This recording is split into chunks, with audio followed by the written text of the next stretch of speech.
Not far from the cave of Fafner, we find Alberich. Mime the smith has set up his workshop in this area.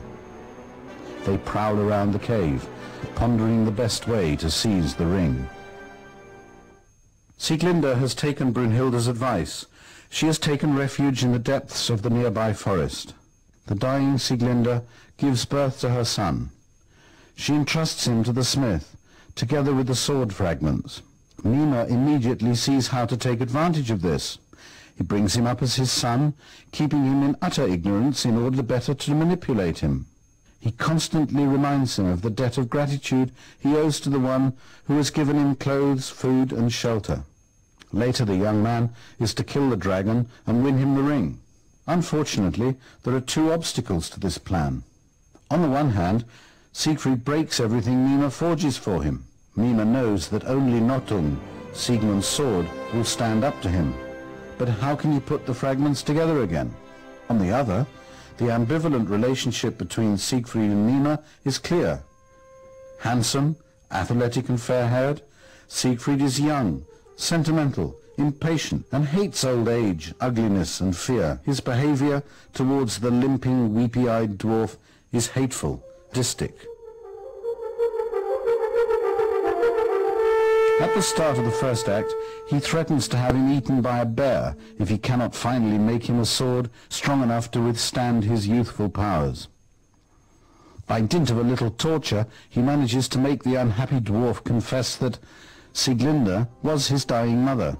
Mime is a stranger, his real father having died in battle, of which the two pieces of the sword Nothung are proof.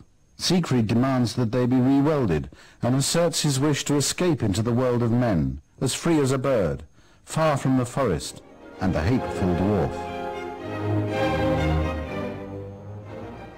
Wotan arrives at the dwarf's dwelling and makes him agree to a pact.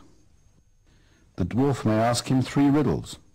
The life of Wotan is the stake. Stupidly, Mime asks questions to which he already knows the answer.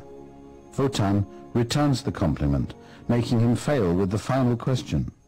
How are the pieces of the sword to be re-welded? The moral of this? Never put questions to which one knows the answer simply for the pleasure of catching out one's opponent.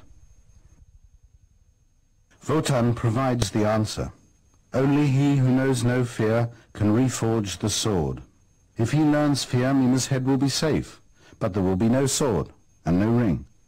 The solution comes to him. As soon as the sword is forged and the dragon laid low, Mime will put the young man to sleep and behead him with his own sword. In that way, he will be able to take the ring and rule the world. While the dwarf frantically makes up the sleeping draught, Siegfried decides to forge the sword.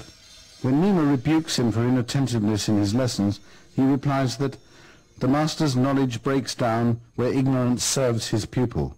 Instead of re-welding the pieces, Siegfried files them down and recasts the filings into a single blade. Creativity is not a matter of putting things back together and making good, but of analyzing, digesting, and resynthesizing.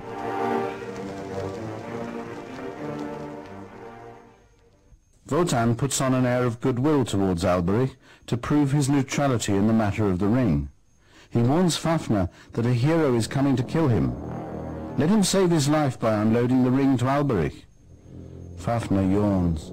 I lie in possession. Let me sleep. 'Tis dangerous to doze off. Dawn is breaking. Siegfried lies beneath a lime tree. He thinks of his mother, but cannot imagine what she was like. The melancholy is heartrending.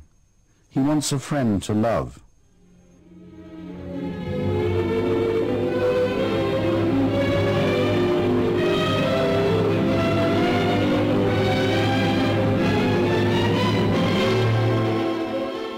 In order to talk to the birds, he tries to imitate their calls on a reed he whittles. This is useless. Disappointed, he makes a call on his horn.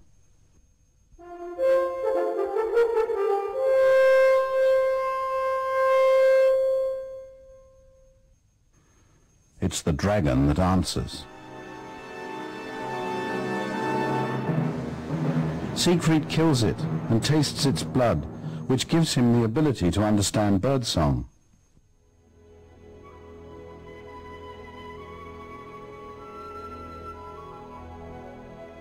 The bird's first message urges Siegfried to take the ring and the Tarnhelm, which Siegfried does immediately. The second message, the bird tells Siegfried what Mime is planning. The young man kills his adoptive father, one rival less in pursuit of the ring.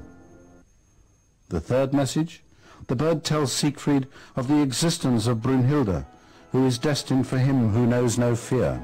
The hero designate rushes off to find her. The bird shows the way. The path is clear. Nothing more stands in the way of Wotan's plan. Richard Wagner has said, Wotan is, in reality, no more than a declining spirit. He is the symbol of the intelligence of his era, while Siegfried is the man he wished to see, the man of the future, without fear and seeking love. He could not be created by Wotan. On the contrary, he could only be created by the eclipse of Wotan.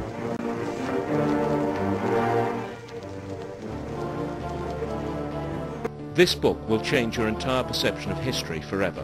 What if ancient Rome, Greece and Egypt were invented during the Renaissance? What if the Old Testament was a rendition of events in the Middle Ages? What if Jesus Christ was born in 1053 and crucified in 1086 AD? Sounds unbelievable?